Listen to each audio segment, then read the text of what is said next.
Eu vou tentar ministrar essa palavra, vou tentar resumir ela hoje. Se não der tempo, eu termino, eu continuo no domingo que vem. Mas eu prometo que eu vou tentar finalizar essa mensagem hoje. Se eu não conseguir, no domingo que vem, eu termino. Amém? Mas eu queria falar um pouquinho hoje sobre a sua habitação, sobre a minha habitação, sobre o nosso lugar de habitar, o nosso lugar de estar. Tem mais ou menos a ver com aquilo que eu comecei a ministrar aqui, onde a presença do Senhor nos invadiu. Vocês estão me ouvindo bem? Está todo mundo me ouvindo bem?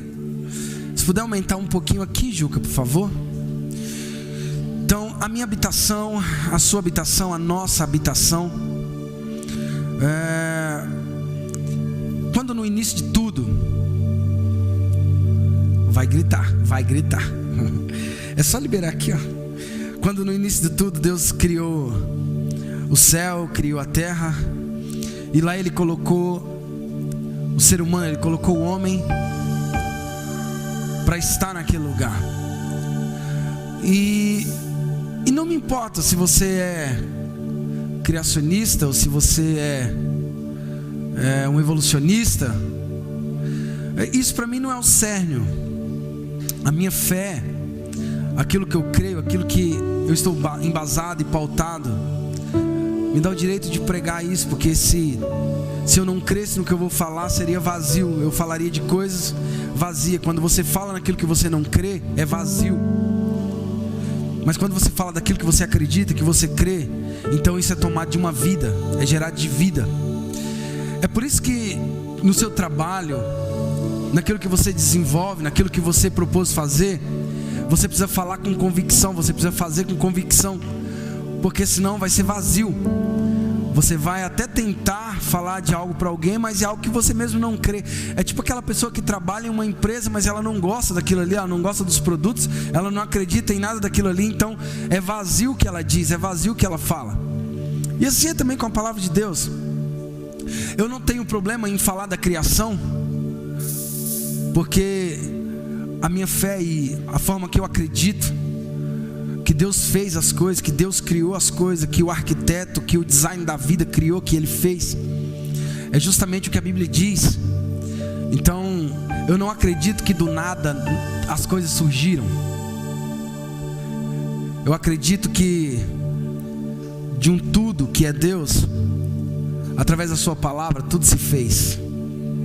Eu acredito muito quando a Bíblia vai dizer que todas as coisas foram criadas pela sua palavra e nada do que foi feito se fez. Eu acredito nos átomos, eu acredito em tudo que a ciência nos mostra.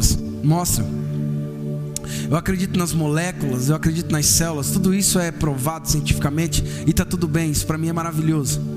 Mas em todas essas coisas eu vejo Deus. Em tudo isso eu vejo um grande criador, um design perfeito na sua criação. Então quando Deus ele criou a terra, lá Ele colocou o homem. Deus ele não fez tal coisa para o ser humano viver sozinho. Quando Deus ele cria a terra e Ele coloca o homem lá, Ele não faz toda essa imensidão territorial, geográfica, e coloca o ser humano lá para que o ser humano vivesse só. E quando eu digo só, eu não estou falando do homem e da mulher. Como o Senhor disse, né? Viu Adão e disse assim: olha, não é bom que o homem viva só, vou dar-lhe uma disjuntora, vou dar uma mulher para aquele que eu responda. Eu não estou falando da sua companheira. Quando eu digo só, irmãos, presta muita atenção aqui, eu preciso construir algo com vocês, e está muito calor. Se você não prestar atenção em mim, você vai boiar hoje. Então vamos lá. Quando eu digo só, e Deus colocou o homem lá no Éden, Ele não fez o homem para viver só. E não só de falta de companhia de um outro ser humano. Quem está comigo aqui? Mas quando Ele faz e coloca o homem ali, Ele deixa bem claro. Quando Ele vinha ao entardecer, quando Ele vinha no romper do dia, quando Ele vinha na viração do dia, ao cair da tarde, todas as tardes Ele vinha estar com o homem, Ele vinha ter comunhão com o homem. ali na viração do dia, ali no jardim construído e dado por Deus. Você percebe que o homem não foi feito para estar só e nem ficar sozinho, e a prova disso era Deus vindo no jardim estar com o homem. E o fato de Deus descer ao jardim para estar com o homem, falar com o homem, lá no princípio de tudo, isso prova que o homem foi feito e foi criado para estar na presença de Deus. O homem, ele foi criado e ele foi feito para desfrutar dessa presença. Nós fomos criados perfeitos. Sim, irmãos, entenda o que eu vou te dizer. Talvez você nunca ouviu isso aqui, seja a primeira vez que você vai ouvir. Algo muito simples, mas de muita verdade. O homem um dia já foi perfeito. O homem foi perfeito. O ser humano um dia foi perfeito. E foi exatamente lá no princípio, no começo de todas as coisas. Lá o homem era perfeito. Lá existia uma perfeição. A consciência do homem estava intacta. O consciente do ser humano estava, eu vou usar essa palavra para que você entenda, virgem. O homem era um ser perfeito. O homem era um ser, a pureza estava no coração. Ali no jardim a humanidade era exatamente a forma original. Fala comigo, original. Sim, o lacre estava lá. O lacre não tinha sido rompido. Sabe quando você compra um equipamento e aquele equipamento, em forma nenhuma, ele foi violado. Ele não teve os seus botões, os seus parafusos mexidos, solto, frouxo, nenhuma chave tocou aqueles parafusos. Ele está simplesmente original, intacto. Era assim que o homem estava. A consciência do homem estava assim no Éden. É justamente assim que o homem foi criado. Pastor, como que o Senhor me prova isso? Deus criou o homem à sua imagem e à sua semelhança. Deus criou o homem à sua imagem física, à sua semelhança no caráter. Nós fomos criados perfeitos. Sim, o homem já foi perfeito um dia. Ali no Éden, a humanidade era exatamente isso, original, perfeita, como deveria ser, como foi criada para ser, intacta, extremamente intacta. O homem foi criado à imagem e à semelhança de Deus, justamente para poder desfrutar da presença de Deus. Deixa eu explicar isso aqui para você. Talvez você nunca entendeu essa questão da imagem e da semelhança. Pastor, qual é a necessidade de Deus ter criado o homem à tua imagem e semelhança? Existe uma necessidade disso? Deus poderia ter criado o homem a partir de qualquer outra coisa. Deus poderia ter feito o homem a partir de, afinal de contas, ele é Deus, ele é gigantesco na sua criação. Ele poderia ter usado outro mecanismo, outra forma, outro meio. E por que o homem foi criado à imagem e à semelhança? Deixa eu te explicar isso aqui. O homem ele foi feito justamente a imagem e a semelhança de Deus para quê? Para poder desfrutar da presença. Fala comigo, desfrutar da presença. Mais forte, fala, desfrutar da presença. Sim, nós somos feitos à imagem de Deus, parecidos com Deus, semelhantes a Deus, justo para poder habitar na presença de Deus. Eu vou construir, irmão, você vai ter que ter paciência de me ouvir hoje. Eu não vou gritar, eu não vou ser profético aqui hoje. Eu estou aqui muito mais para te levar um entendimento da presença de Deus. Então você vai ter que ficar comigo, para que a gente construa alguma coisa junto, amém? Pode ser assim hoje? Pode ser só hoje. Outro dia eu grito aqui, dou piroleta, pode ser. Então outro dia, hoje eu quero fazer isso com você, pode ser? Então eu vou trazer um entendimento para você, que você nunca mais na sua vida, nunca mais, você vai conseguir esquecer. Então o meio porque o homem foi criado, a sua imagem e a semelhança, é para justamente habitar nessa presença. Por que o homem foi feito parecido com Deus, semelhante a Deus? Para poder habitar. Fala comigo, habitar. Fala, habitar. Irmãos, fala assim, é mais que sentir. Fala, é habitar. Fala assim, é mais do que uma passagem. Fala comigo, é uma morada. Fala assim, é uma habitação. A habitação, coloque isso na sua cabeça. A habitação é habitar, é morar, é viver, é estar. Deus não disponibilizou a presença dele para que o homem tivesse gotinhas dessa presença. Irmãos, pelo amor de Deus, eu quero falar de coisas profundas. Você vai ter que vir comigo. Eu estou preocupado com vocês aqui hoje, não entendeu o que eu vou falar. Eu estou muito preocupado, muito preocupado. Deus não nos criou para ter gotinhas, gotículas da sua presença. Ele nos criou para habitar nessa presença. O fato dele vir ao jardim todos os dias aponta e mostra isso, que o homem foi criado para estar, viver e habitar a essa presença. Agora vem cá, pastor, por que o homem foi criado à imagem e à semelhança? Eu vou usar aqui um termo meio confuso, um termo meio chulo, um termo até meio estranho. Vai soar estranho para você a princípio, mas depois você vai entender o que eu quero trazer nessa ilustração. Para você entender, no reino animal, sim, o reino animal aqui, o reino físico, o reino animal, um certo animal ele só pode se relacionar, uma certa espécie só consegue se relacionar com alguém da sua mesma espécie. Ele só consegue conviver, um animal só consegue conviver com outro se for da mesma espécie. Eu digo isso de forma natural, a não ser que seja em cativeiro. Cativeiro, tudo bem, você treina os animais e coloca eles lá dentro. Mas no mundo natural, um animal de uma certa espécie não habita com outro animal de uma outra espécie. Por exemplo, você nunca vai ver um macaco tendo um relacionamento no mundo animal com um leão. Jamais. Porque leão é leão. E ai do bobão do macaco tentar se aproximar e tentar ter um relacionamento com um leão lá na selva. Ele vai ser comido, ele vai morrer. Porque a natureza do leão é do leão, a natureza do macaco é do macaco.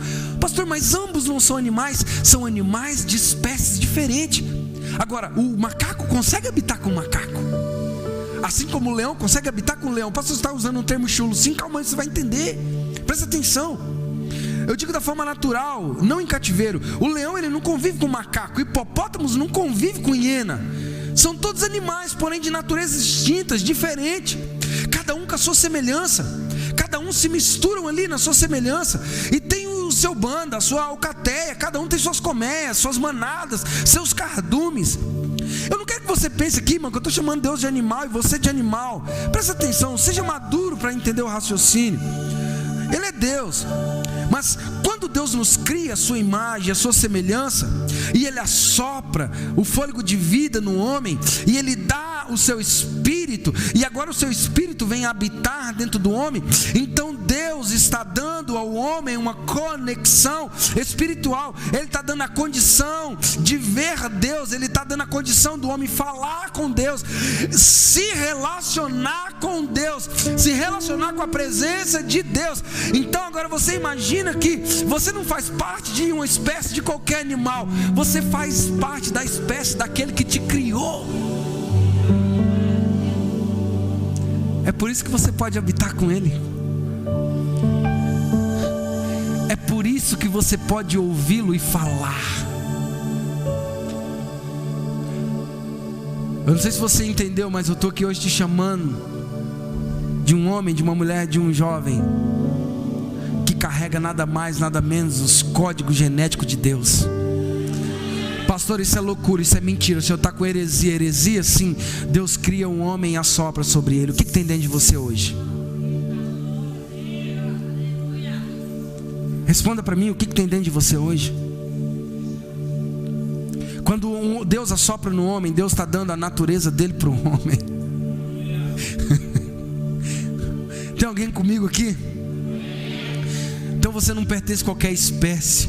Você é nada mais, nada menos do que da linhagem do Criador. Vira para alguém e fala assim: meu irmão, você pertence à linhagem do Criador. Fala, você pertence aos códigos genéticos de Deus. Sim, agora imagina que o Criador, ele se encanta com a sua criação, a ponto de dar essa chave de acesso ao homem. Pastor, qual é a chave de acesso ao homem? A sua própria vida. Deus deu da vida dele para o homem. Deus assoprou da própria vida dele, Flávia, para o homem, dando acesso. Irmão, deixa eu falar para você, Deus te deu um acesso a Ele. um acesso a Ele. Você não foi só criado, você foi criado alguém com uma chave, alguém com uma conexão com quem? Com nada mais que menos que o próprio Deus. Isso é pouco para você? Poder desfrutar dessa presença é pouco para você? Poder habitar nessa presença é pouco para você? Porque para mim é escandalizador, para mim é absurdo Deus se encantar pela criação e dar uma chave de acesso e dizer: olha, vocês podem habitar e coabitar comigo, vocês podem ter acesso à minha presença. Irmãos, eu não estou falando de qualquer pessoa, eu estou falando de um Deus eterno, eu estou falando de um Deus, eu não estou falando de religião, eu não estou falando de igreja, eu não estou falando de um sistema religioso, eu não estou falando de um sistema budista, ou um sistema que seja ele qual for, religião. Eu estou falando de uma criação e um Criador, alguém soberano, poderoso, que com a sua palavra criou os céus e a terra. Diz assim: vocês têm acesso à minha presença. Se isso não te assusta, por favor, a mim escandaliza. Escandaliza.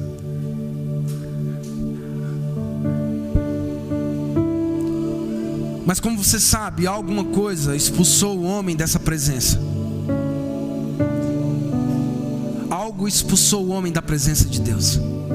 O homem foi expulso dessa presença. Ali no Éden, algo roubou esse lugar de delícias.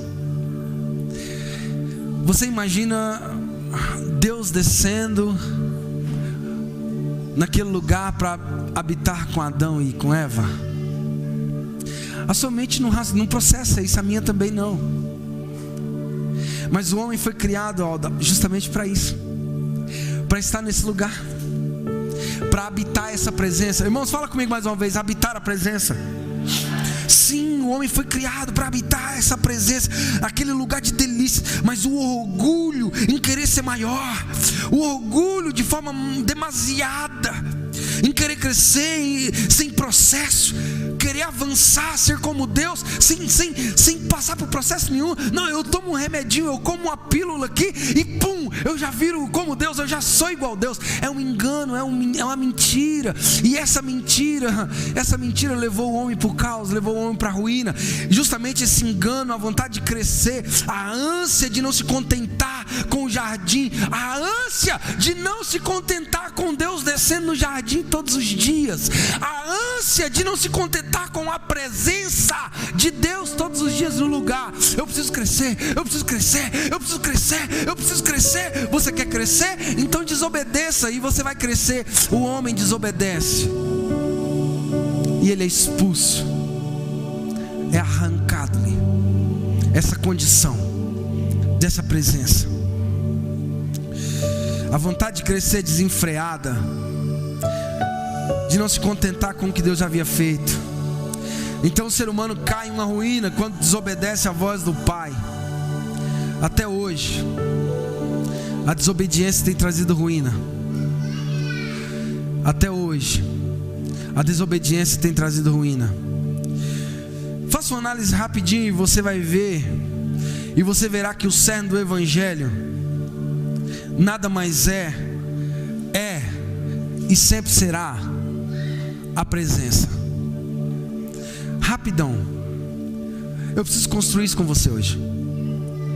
O cerne do Evangelho, nunca esqueça isso, nunca. O cerne do Evangelho é e sempre será a presença de Deus.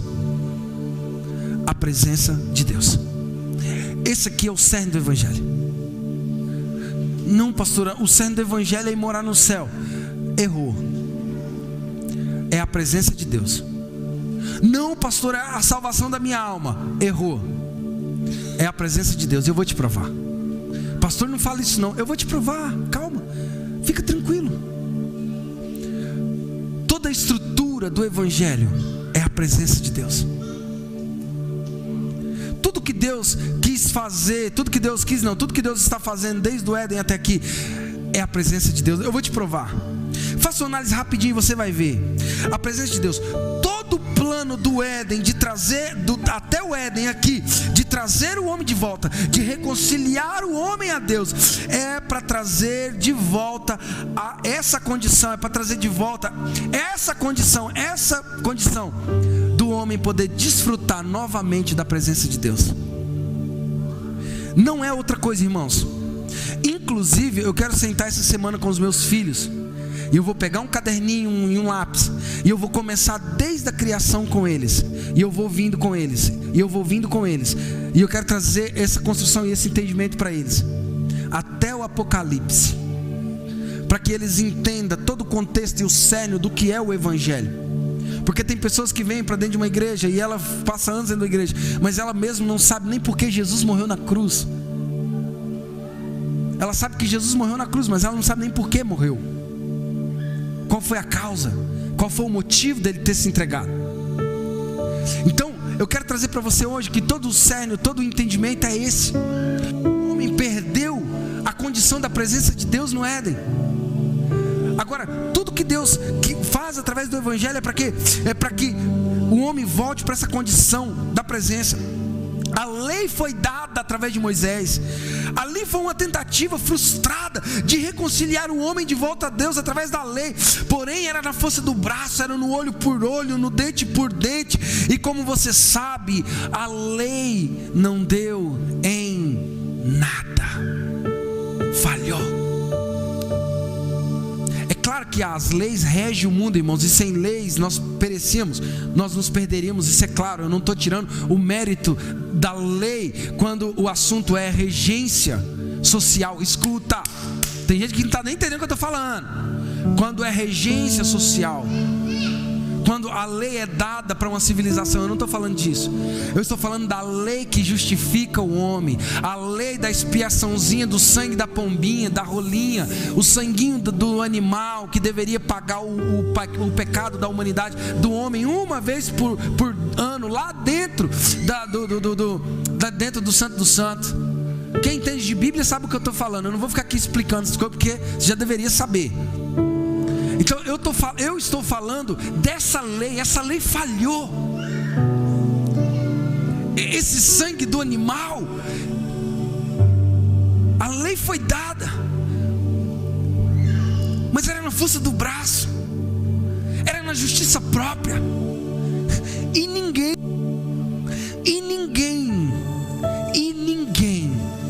conseguiu essa presença, essa reconciliação por meio dessa lei. Alguns homens escolhidos como Moisés, eles até podiam tocar e ver essa presença, mas era por um pouco tempo e também por um propósito. A lei, na lei, essa presença, ela era colocada em uma arca, irmãos. A arca, o baú que ficava dentro do Santo do Santo, ali no tabernáculo, a arca representava e simbolizava essa presença. Só que essa presença, a presença que o homem tinha no Éden, que lhe foi tirada por causa da desobediência, agora essa presença estava dentro de uma urna, dentro de um baú, dentro de uma tenda, na tenda da congregação. E agora, uma vez por ano, um sacerdote podia entrar lá com uma corda amarrada à sua cintura, porque havia uma grande probabilidade dele ser morto, fulminado ali dentro. Então o sininho tocava e eles puxavam aquele homem morto, porque teve contato com a presença. A lei falhou. A lei colocou a presença de Deus dentro de uma arca, dentro de um baú de madeira. Homens como Moisés, talvez até podia ver por um tempo, tocar por um tempo, mas era só por um propósito, logo sumia, assim como o seu rosto foi perdendo o brilho. Hebreus vai dizer sobre isso. Mas Deus não estava contente com isso, irmãos.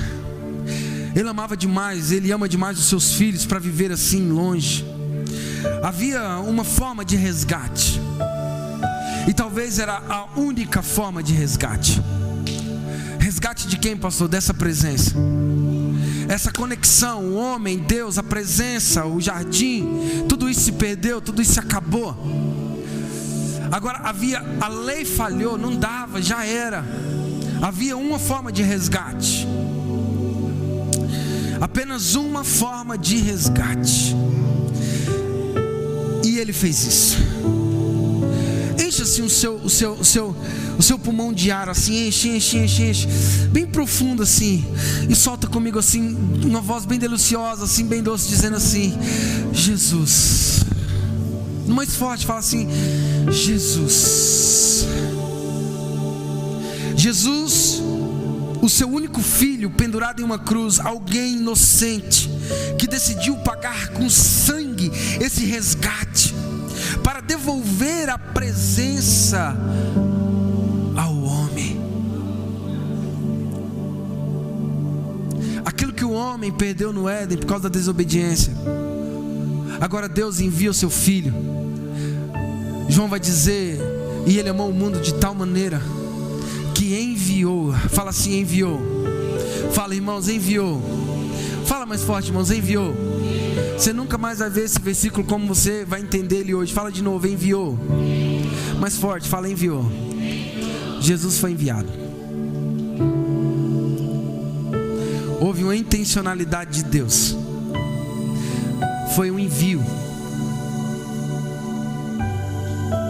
Enviou o seu único filho, para todo que nele crê não pereça, mas tenha a vida eterna. Eu trocaria essa tenha a vida eterna por tenha a minha presença eternamente.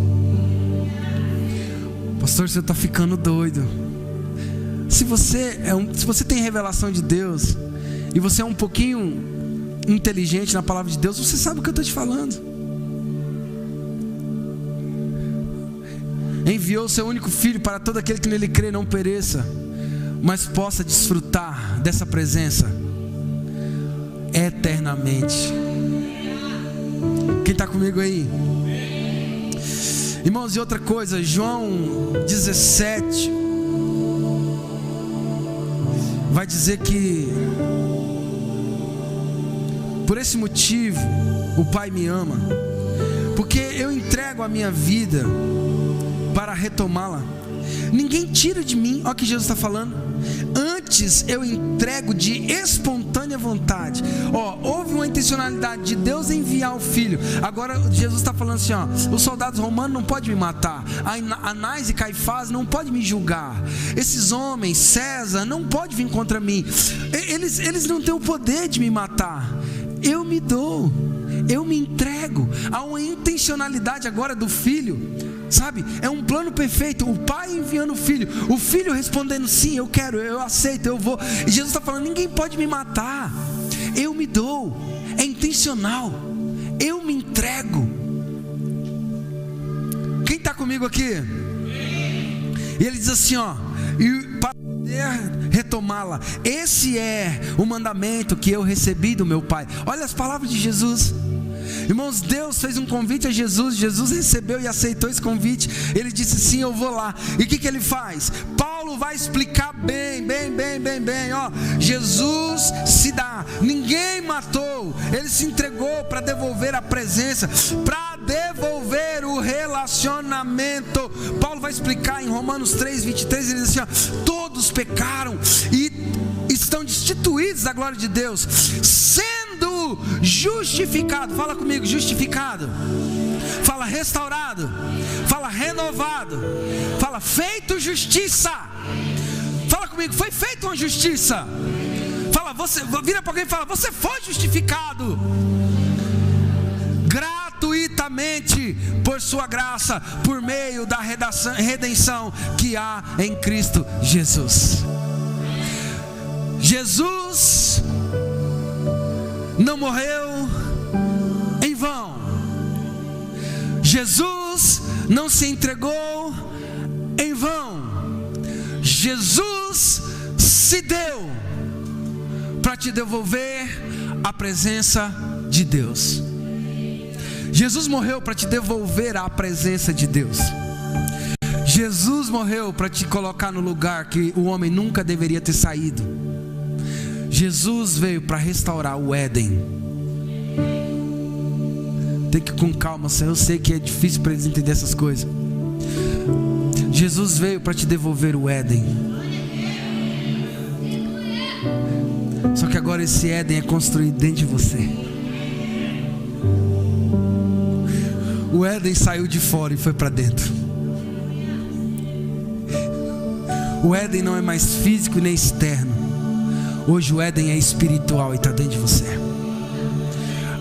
O Senhor, Ele resgatou isso. Olha, João 12:32 vai dizer: quando eu for levantado da terra, Jesus está ensinando, quando Ele for levantado na cruz, quando eu for levantado da terra, eu atrairei todas as pessoas para mim. Vira para alguém e diz assim: você foi atraído. A cruz traz o homem de volta para essa presença. A cruz traz o homem de volta para essa presença. Leandrinho, aonde o homem desobedeceu e perdeu a originalidade da presença, da visitação, do habitar em Deus, a cruz devolveu isso ao homem. É por isso que Jesus vai dizer: aquele que quer vir após mim todos os dias, negue-se a si mesmo, tome a tua cruz e me siga. Atrás da cruz tem uma presença.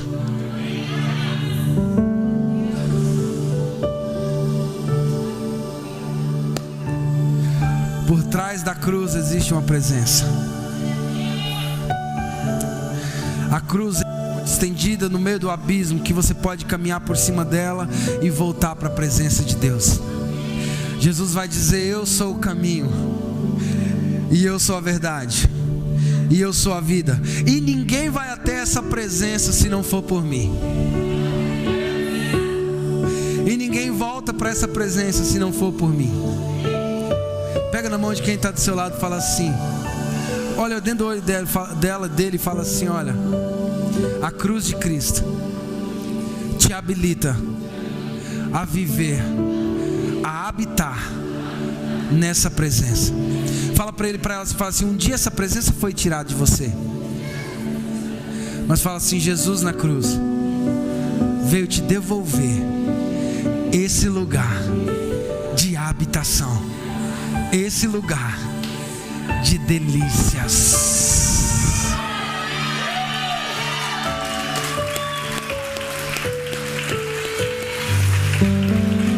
A presença de Deus é um lugar de delícias. Você nunca foi tão feliz em outro lugar mais que na presença de Deus. Você nunca foi tão completo em outro lugar, com outra pessoa, mais do que na presença de Deus. Nenhum dinheiro na sua conta, por mais maior que ela seja, te completa tanto quanto a alegria de viver na presença de Deus.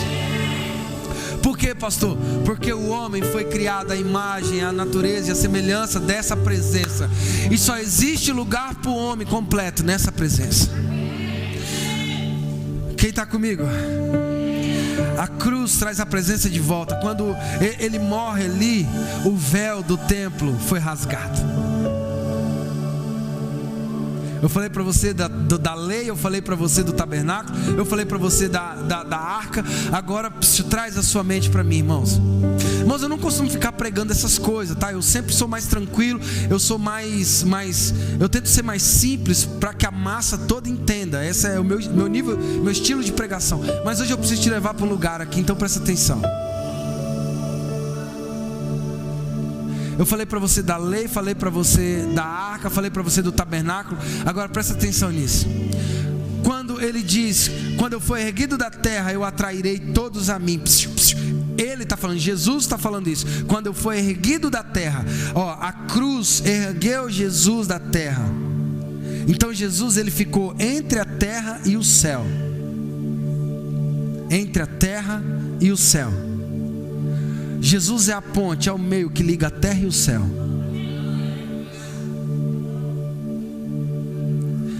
Quando ele é erguido da terra, ele fala: eu atrairei todos a mim. Nessa hora, o véu se rasgou.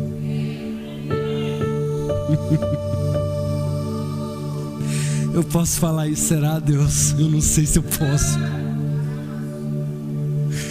Quando ele é erguido na terra, o véu do templo se rasga. Agora escuta isso, escuta. A presença de Deus estava lá dentro do tabernáculo. Deus estava ali com o sacerdote. A arca estava lá no Santo do Santo. Mas Deus não estava feliz com isso. Ver os seus filhos diante, ver os seus filhos longe, distante dessa presença íntima. Então, quando o véu se rasga, e quando o véu é rasgado, não foi um ato para o homem poder entrar na presença de Deus, porque quando o véu rasga, o homem não entra na presença. Mas quando o véu rasga, a presença sai de dentro da arca e vai para onde o homem está.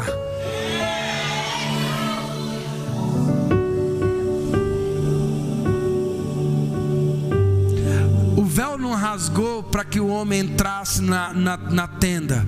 O véu se rasgou para que a presença saísse da caixa, irmão. A presença de Deus não foi feita para habitar em madeira. A presença de Deus foi feita para habitar em você. Deus não soprou o vento dele dentro de uma caixa. Deus soprou o vento dele dentro de um homem. Então o véu não foi rasgado para que você pudesse entrar na tenda. O véu foi rasgado para a presença sair e te encontrar. Aleluia, irmão, ele está aqui, irmão. Ele está aqui. Aleluia, Jesus.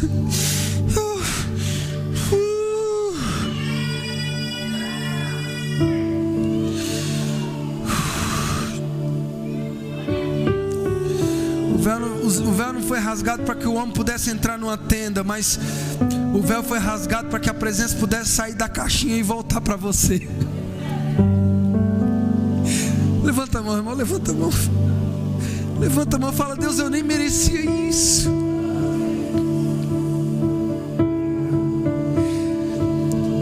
Sabe, hoje você não precisa mais de um sacerdote humano, de homens te levando a esse lugar. Irmãos, quando o véu foi rasgado e a presença saiu de lá, oh meu Deus, ele diz assim: olha, quem crê em mim, como está escrito, do seu interior fluirá essa presença. Oh, a presença saiu da caixa, a presença saiu da tenda. Hoje ela mora, ela habita em você.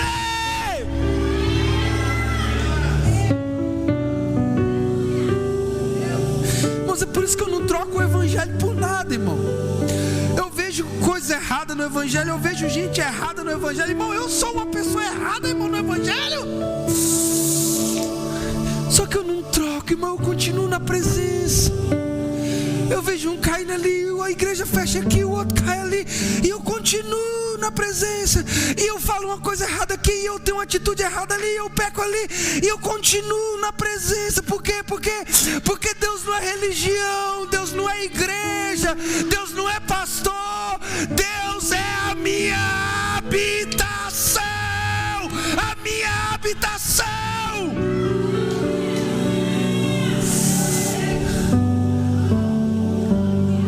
Deus vai além dos templos.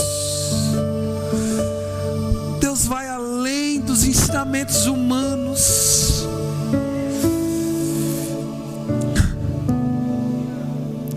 Aperta a mão de quem está aí e fala assim: Deus saiu da caixinha para habitar em você.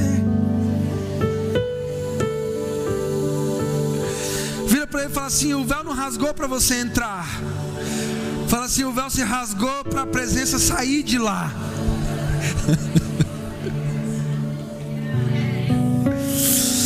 Eu vou falar uma coisa aqui que talvez você não vai ficar feliz agora não, mas eu vou falar.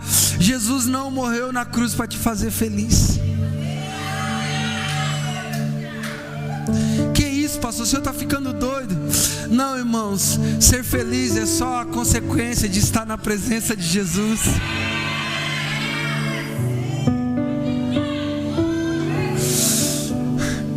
Jesus não morreu na cruz para te dar dinheiro, irmãos, esquece. Pastor, não fala isso não, eu preciso de dinheiro. Eu declaro, você vai ter muito. Mas ter dinheiro dinheiro, irmãos, é só consequência de cumprir princípios diante dessa presença. Irmão, tem gente que nunca pisou dentro de uma igreja evangélica e é rico, é bilionário, sabe por quê? Só porque cumpre princípios. Então Deus não morreu na cruz para te dar dinheiro, para te fazer feliz. Ele não morreu na cruz para te fazer popular, famoso. Ah, pastor, mas não, fica tranquilo, irmão. Ser popular, ser famoso é só uma consequência de quem anda com Jesus. Oi, pastor, mas por que o pastor ciclano, o cantor fulano é famosão? Não, irmão, fica tranquilo. Os discípulos também se tornaram popular andando com Jesus. Quando você anda nessa presença, é natural que você se torne uma pessoa popular. Afinal de contas, você está desfrutando nada mais, nada menos do que da presença do dono de tudo. O Cristo, Jesus está te promovendo. Você quer o quê? Você quer o quê mais? Então Ele não morreu para te fazer feliz, Ele não morreu para te dar dinheiro, Ele não morreu para te dar popularidade. Jesus morreu na cruz para te devolver a presença de Deus.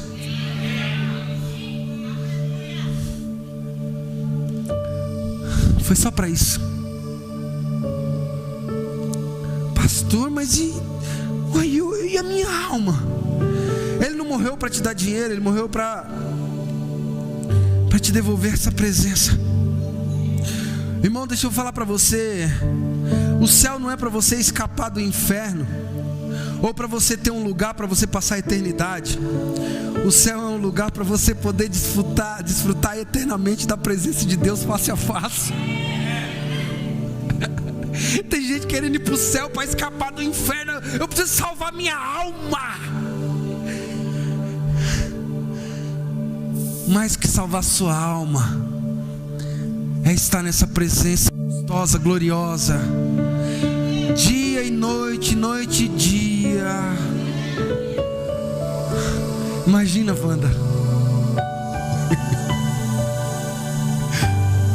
aonde dinheiro não faz sentido, aonde aquilo que parecia ser mais o êxtase aqui nessa terra, lá não significa nada diante dessa presença.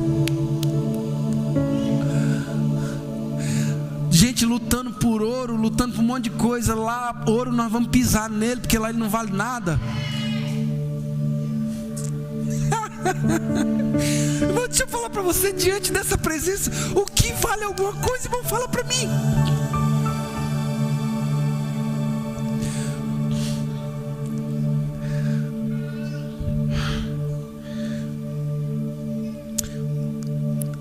O céu é para que nós possamos desfrutar eternamente dessa presença face a face.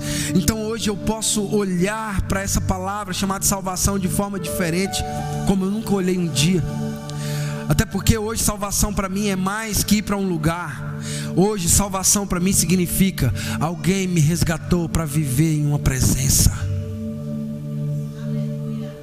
Se eu pudesse trocar a palavra salvação, eu colocaria resgate no lugar.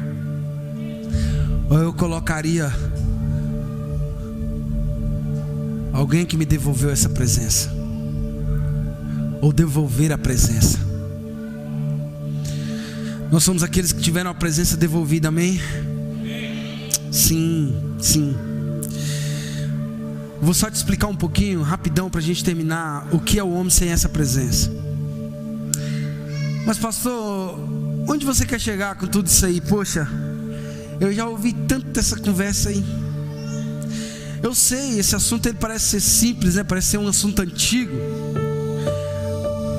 Você vai sempre ouvir esse discurso, e pode até ter razão, e pode parecer raso e até retrógrado. Mas a verdade é que o ser humano sem a presença de Deus consigo mesmo é um monte de nada indo para lugar nenhum. O homem sem a presença de Deus é um monte de nada indo para lugar nenhum.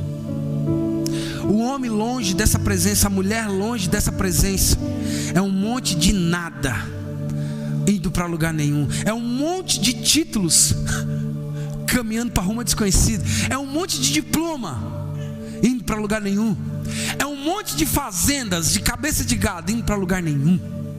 Quando a última terra cai sobre o caixão e a família vira as costas para ir embora viver o luto e a saudade, ali acabou tudo.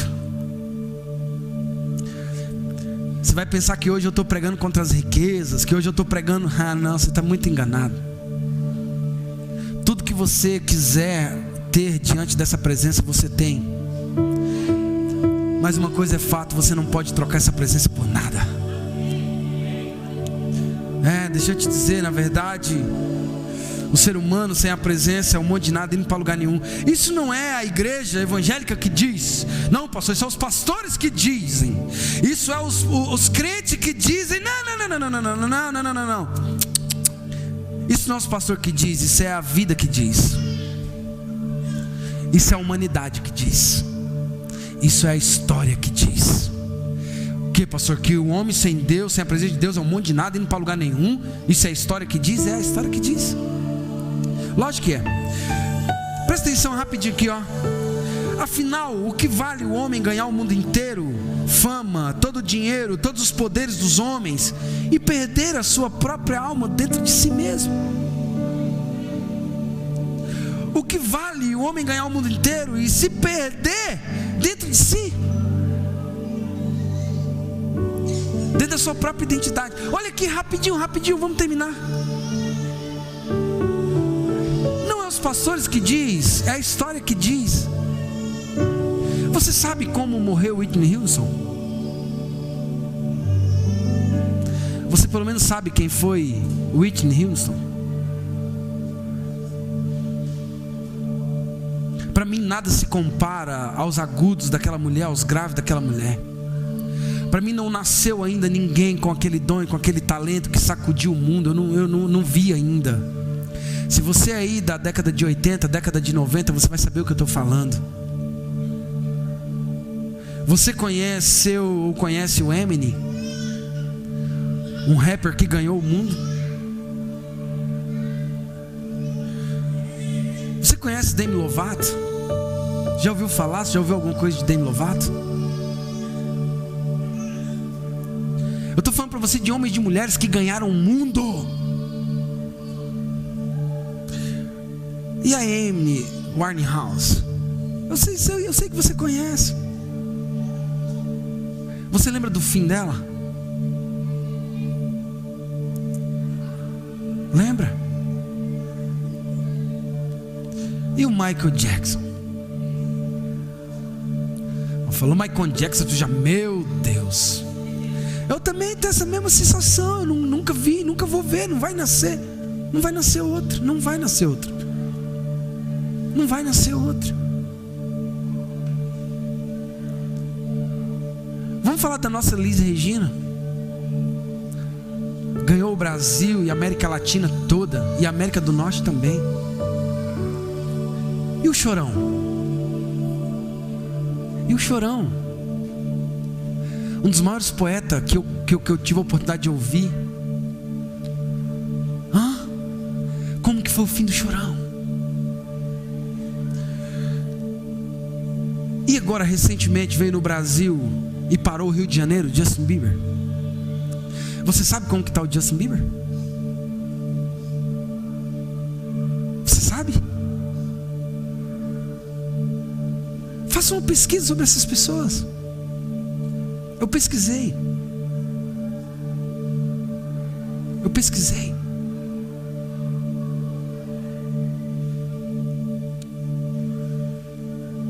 E Fred Mercury? Pastor, você está falando de pessoas mundanas. Não, façam pesquisa sobre esses nomes, vocês vão ver. Nomes poderosos que influenciaram o mundo da sua época. Pessoas que sacudiram o planeta, mas foram pessoas atoladas em drogas, que para fazer um show precisava se drogar a ponto de não reconhecer nem elas mesmas. Pessoas que tiveram várias e várias overdoses. Quantas vezes foram buscar o Eminem dentro de hotel, que ele não teve condição de fazer show porque ele estava atolado, tendo overdose? Para que isso será, hein? Para que é, será? Para que é? Para ser feliz, pastor, é feliz, é? E presta atenção, pessoas que lutavam contra a si mesmo para viver pelo menos mais um dia. Alguns desses aqui estão mortos, outros ainda estão vivos, lutando para viver. Lutando para viver, estão lutando para viver. Gente que ganhou o mundo está lutando para viver só mais um dia. Mulheres aqui, que foram parar em compulsórias, amarradas, tentando viver. Mas o que isso tem a ver? Eu não estou falando que eles não acreditavam em Deus, ou se eles iam na igreja ou não. Eu estou falando para você de um vazio existencial, de ter tudo aos seus pés, de ter o mundo aos seus pés, de ter a fama aos seus pés, de ter o dinheiro aos seus pés, e ao mesmo tempo não ter nada. Ter que se drogar ao máximo para tampar e tentar esconder o vazio dentro de si. Justin Bieber tem uma música que diz assim que ele só queria receber uma ligação, Cleiton, uma ligação, ele queria receber uma ligação. Um cara que não pode sair na rua, ele não pode sair na rua porque os paparazzi não deixam ele andar. Ele diz na música que ele só queria receber uma ligação de um amigo que ele não tem. O que adianta o homem ganhar o mundo inteiro e perder sua própria alma? Eu não estou aqui julgando essas pessoas se eles foram para o céu ou para o inferno. Eu estou dizendo que existia uma crise existencial dentro deles, a ponto deles terem que se atolar, que se acabar. Por quê? Porque tinha tudo, mas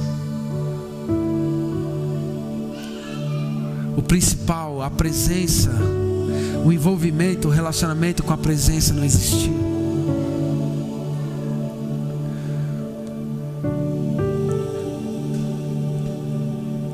Existe um vazio dentro de cada ser humano que só cabe Deus. Deus criou um homem, irmão, com um buraquinho desse tamanhozinho assim dentro dele, que nesse lugar não tem nada que preencha. Não tem nada. Corra disso, corra o tanto que você quiser disso. Pode correr. O que eu estou falando aqui é mentira. Pode correr. E você vai estar na sua cama, com a sua cabeça no travesseiro, chorando e dizendo: Deus, parece que eu tenho tudo, mas eu estou tão vazio. E quando você ora, e quando você busca, e quando você clama a Ele, Ele vem, Ele enche aquele buraco dentro. Você fala assim: uau, alguma coisa aconteceu comigo. Quando Deus criou o homem, Ele criou o homem com um buraquinho dentro dele, e esse buraquinho só cabe Deus. Parece uma palavra antiga, parece uma palavra retórica, parece que é uma palavra, mas não tem jeito, irmãos. O homem foi criado para habitar na presença de Deus. O homem foi feito para estar na presença de Deus. O grande problema é achar que Deus é uma religião, Deus é uma igreja, Deus é uma franquia, Deus é um pastor. Não. Deus é um pai. Irmão, Deus não tem franquia com a igreja.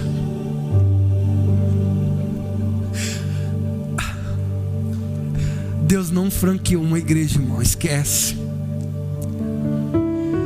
Tem gente que está dentro da igreja e está vazio.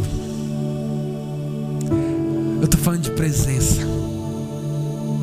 Eu estou falando de se relacionar como Adão fazia no Éden. Deus é um pai, Deus é o criador, Ele é o único que tem um manual sobre você. Eu já vou terminar. O apóstolo Paulo vai dizer, em Atos dos Apóstolos, no capítulo 17, 27, Lucas vai dizer assim: olha, Deus não fez isso para que os homens, Deus fez isso para que os homens o buscassem, e talvez Tatiano pudesse encontrá-lo, embora ele não esteja longe de cada um de nós.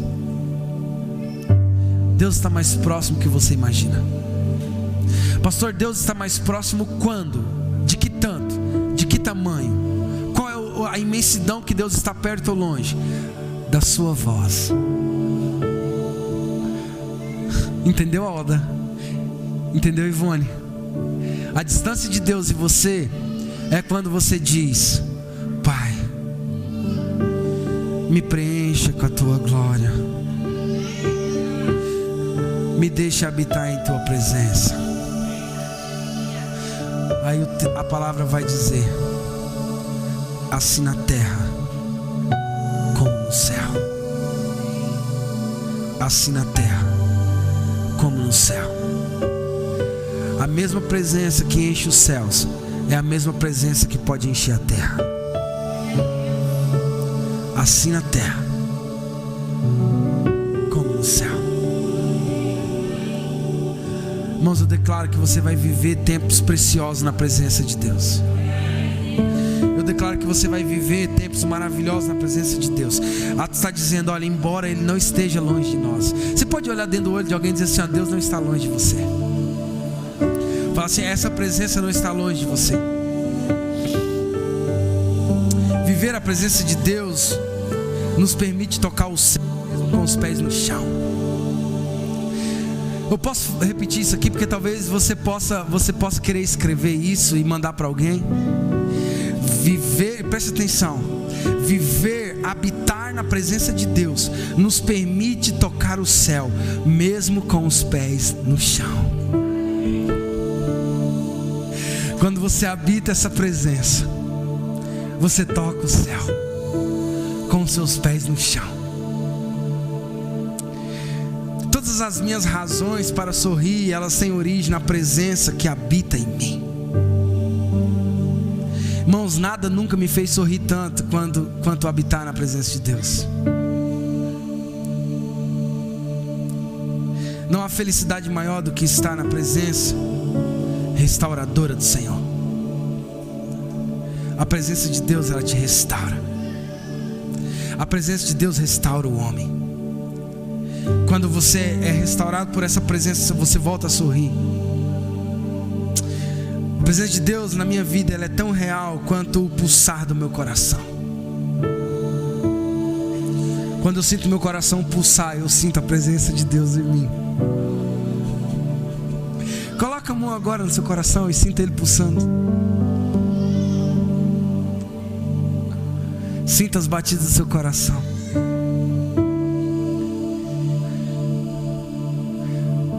O pulsar do seu coração. Oh, Jesus.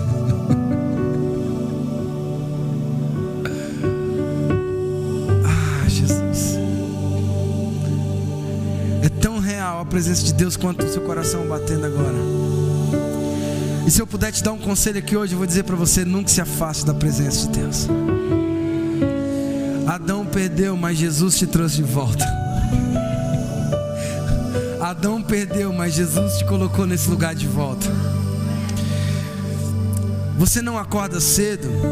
Se você não acordar cedo, presta atenção nisso, você nunca vai conseguir ver o nascer do sol. Eu já quero terminar aqui. Se você não acordar bem cedinho, antes das 5 da manhã, você não vai poder ver o sol nascer. Se você acordar às 6h30, você já perdeu o nascer do sol. Ele já está alto. Se você acordar bem cedo, você vai conseguir ver o nascer do sol. Se você não se relacionar com Jesus em oração, em adoração, embora Ele esteja sempre perto, você nunca vai conseguir notar a presença dEle. Eu vou dizer isso de novo.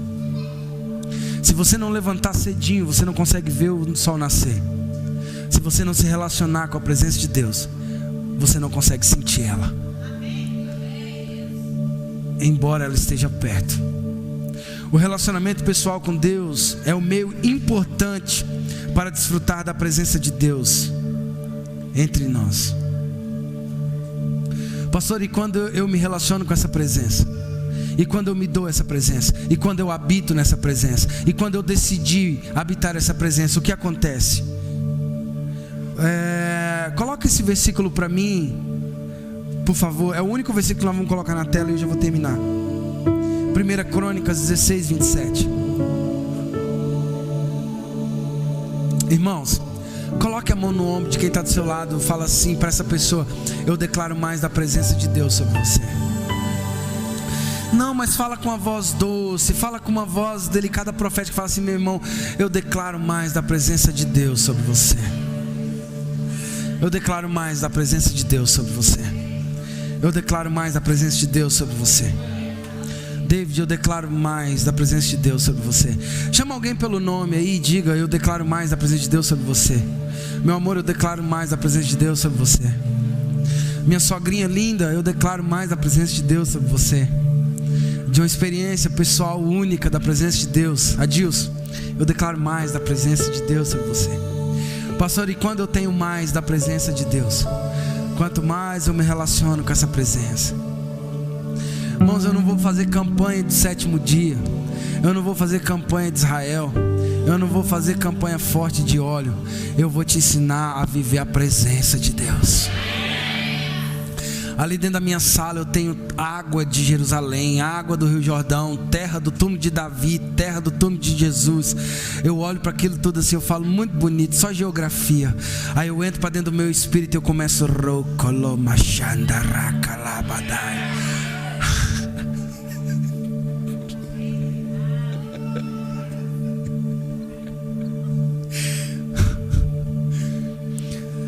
Deus não habita em templos feitos por mãos humanas.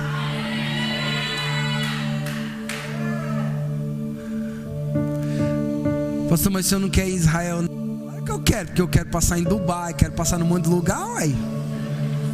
Eu quero passear, eu quero conhecer. Mas aquela terra não é mais santa do que você.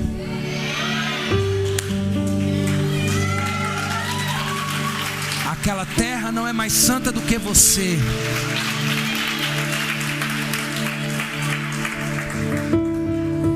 É bonito, é onde tudo começou. Temos que respeitar e amar. Mas quando aquela mulher foi perguntar para Jesus, falou assim: ó, mas o Senhor, os nossos pais falou para adorar naquele monte, o que o Senhor diz? Ele diz: nem ali, nem aqui, nem aqui, nem aqui, nem aqui, porque o Pai está procurando aqueles que adoram em espírito. Aqueles que se envolvem nessa presença, aqueles que habitam nessa presença, aqueles que é consumido por essa presença. Irmãos, eu quero declarar sobre você que você vai habitar nesse lugar. Salmos 91 vai dizer: aquele que habita no esconderijo do Altíssimo. Não é aquele que passa, é aquele que habita. É aquele que mora no esconderijo. Irmãos, eu encontrei o meu lugar.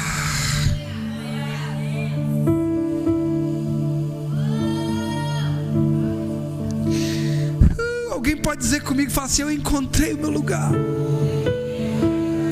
Fala: o meu lugar é nessa habitação. Olha o que 1 Crônicas 16:27 vai dizer. O pastor, quando eu me relaciono, eu me envolvo nessa presença, o que eu tenho, olha só: louvor e majestade há diante dele, força e alegria no seu. Muda acha para mim a versão que diz na sua habitação. A tradução de meu lugar no original, na King James, é habitação. O resplendor e a majestade estão em ti. Achou? O resplendor e a majestade estão em ti, estão diante dele. Força, alegria na sua habitação. Fala: força, alegria. Mais forte, fala: força, alegria na sua habitação. Fala: força e alegria. Força e alegria. Eu vou ficar repetindo isso aqui para você entender que quem anda nessa habitação, quem anda nesse lugar, é cheio de força e de alegria. Não precisa de droga, não precisa de dinheiro, não precisa de popularidade, não precisa de fama, não precisa de ser aceito, não precisa de nada. Força e alegria estão diante dele. Força e alegria estão na sua habitação. Eu queria que você declarasse sobre alguém e falasse assim: ó, diante dele a força e a alegria. Fala assim: na sua habitação. Fique sobre os seus pés.